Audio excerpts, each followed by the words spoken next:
Sometimes at work, you just got to get out of looking at the computer screen and say, I'm going to go outside and I'm going to stand in the shade because it's hot and I'm going to go for a walk. So that's what I'm doing.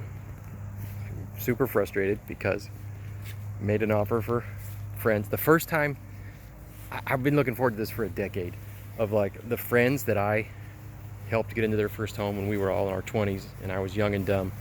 And we did it together and put my heart into it. And 20 years later, I'm helping their babies at the time. I got a phone call over the weekend from a friend and she told me who she was, and I was like, you're a baby. Oh my gosh, 20 years, and their parents are still in the same house, and uh, of course I'll help you buy your first house. But the problem is when you're in that age group and you're making, mid-20s income, even with two incomes, like you want to find something in Rancho Cucamonga, okay. We offered $50,000 over. I kicked my commission in half because I love the family, trying to make it work. And they counter-offered and said, no, and we're only counter-offering the offers that were well above yours. And I was just like, oh my gosh, I can't even recommend her to compete with those offers because I'm looking at the comparables and I'm just like, no, like it doesn't make sense. You can't do it. And so, like, what advice do I have for the young buyer? What advice do I have for the young buyer? I keep grabbing my face because that's why I have no hair. I pulled it all out. What do I do for the young buyer? Team up is the first thing I could think of. Team up with family. Team up with a cousin, a brother. I bought my first house with a buddy, and we weren't even good friends. But we were both young business owners that couldn't do it on our own because we wrote off things, and it was the greatest thing financially. I bought it for $300 20 years ago. That's how I met this family. I rented it to this family, and I ended up getting them into a house to buy instead of renting. Yeah, being a mortgage officer and a landlord's hard because you always want your people to buy because you know how much wiser it is for them. And so I'm thinking, what do I do? How do I help? In my mind, she's still a baby. How do I help?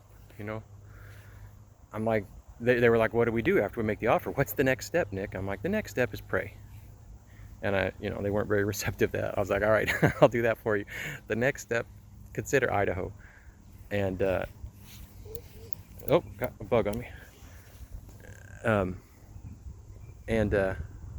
I was joking, but it's kind of not a joke. Like, I'd rather own good property. Like, everybody's like, well, don't worry, the housing is going to crash. Yes, it's going to crash. But if I've learned anything from investments in the last year, that things take the elevator down and the stairs up. It's going to crash as a result of interest rates that are not going down. We got years of BS ahead of us. We got the FOMC meeting tomorrow. It's supposed to be a half a point rate hike. Talking about it's probably going to be 3/4 of a point. The smart thing, they could really Paul Volcker us and just hit us with a high interest, because that's the only real way to get ahead. But they're not trying to get ahead. They're trying to slow bleed us out, it feels like. And a slow bleed, you never really get in front of it. So as a young buyer, what do? Number one, try to find a team up. Two, move farther away. Like I told people, like I got a place in Redlands that I'm been asked to sell. I could show it to you first. I got buddies that I've tried to get locally, and they're signing docs tomorrow in Banning. They love it because rent's going up, and it's going up for good.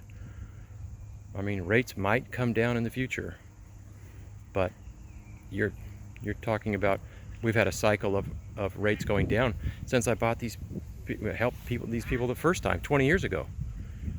And if you think that's going to correct overnight, it doesn't. Everything that's down is clawing itself back over time. This isn't going to be a one-time event like COVID spike. We'll see how bad it is. We know how bad it is, and it hasn't even started yet. All of the rate hikes and stuff's going on is on the news that we're going to be tightening.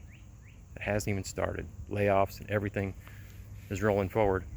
We're talking years, so I'm not trying to fearmonger. Advice: team up, go farther, consider other areas. If you already are a property owner, if you have multiple properties, you might want to consider selling the one that you're not tied to. The one that you go someday, this is my someday sale, it might be now.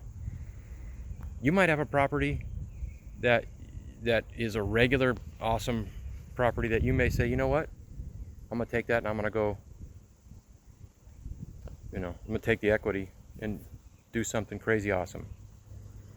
That you just got, everything depends on your risk tolerance, how you can, what you do for work, where you work.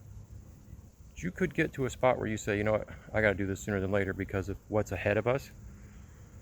If you're older, that's something you might want to consider. If you're younger, you're going to have to figure out, how am I going to be creative? Because if you're trying to compete with everybody for the same limited amount of houses, it's going to be rough. But I got 20 years of being creative behind me trying to figure this stuff out. If you need advice, I will rant to you personally instead of on video, and we will figure it out together. Anyways, hope you're doing fine.